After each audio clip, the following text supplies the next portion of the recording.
Sir हमारे पास यहाँ पर ये कहा गया है कि एक आपके पास ब्लॉक है ऑफ मास m जिसको कि हम लोगों ने हॉरिजॉन्टल डायरेक्शन में तो राइट मतलब भाई डायरेक्शन में स्पीड दिया हुआ है v0, ठीक है।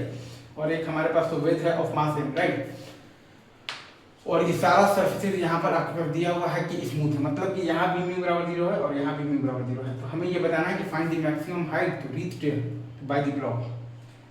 तो हम लोग ये चीज जानते हैं कि when the maximum height is reached by the block, तो उस टाइम पर both block and the wedge will have the common velocity is equal to vf। हम लोग ये जानते हैं कि when the maximum height is reached by the block, तो उस टाइम पर both block and the wedge will have the common velocity is equal to vf, right. Is it true?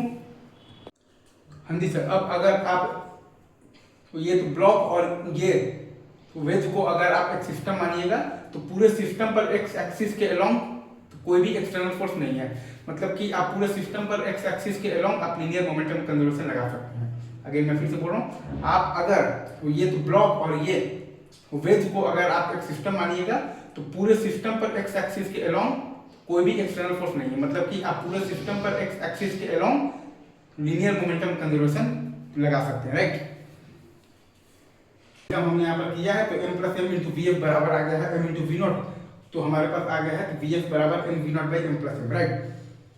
वही काम हमने किया है, तो हमारे पास आ गया है m plus M into V F बराबर आ गया है m इंटू आ गया है वी नॉट, तो हमारे पास आ गया है वी एफ बराबर आ गया है M V not by M plus M, right. अच्छा, और अब हम लोग लगाएंगे तो वर्क एनर्जी थ्योरम। तो एक कॉन्सेप्ट आप जानते हैं कि ये ब्लॉक और ये जो आपके पास जो वेज है, इन दोनों के बीच में जो नॉर्मल रिएक्शन जो फोर्स है, उसका वर्क डन अगर आप देखिएगा तो ब्लॉक और वेज के सिस्टम पर 0 होगा। अगर मैं फिर से बोल रहा हूँ, ये वाला जो ब्लॉक है और ये वाला जो आपके पास जो वेज है, इन दोनों के बीच में जो नॉर्मल रिएक्शन फोर्स है, उसका वर्क डाउन बेसिकली अगर आप देखिएगा तो ब्लॉक और वेज के सिस्टम पर 0 होगा।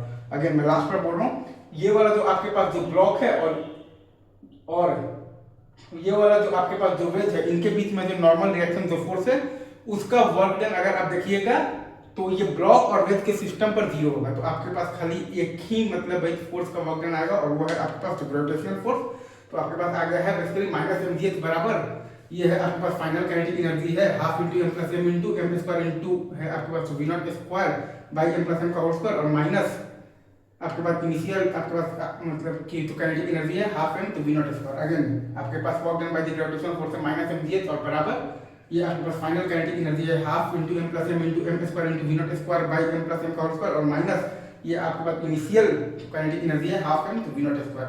तो यहाँ से आपके पास बेसिकली आ जाता है एच बराबर तो V not square by 2g into M by M plus M. यहाँ से आपके पास आ जाता है एच बराबर तो V not square by 2g into M by M plus M. Easy.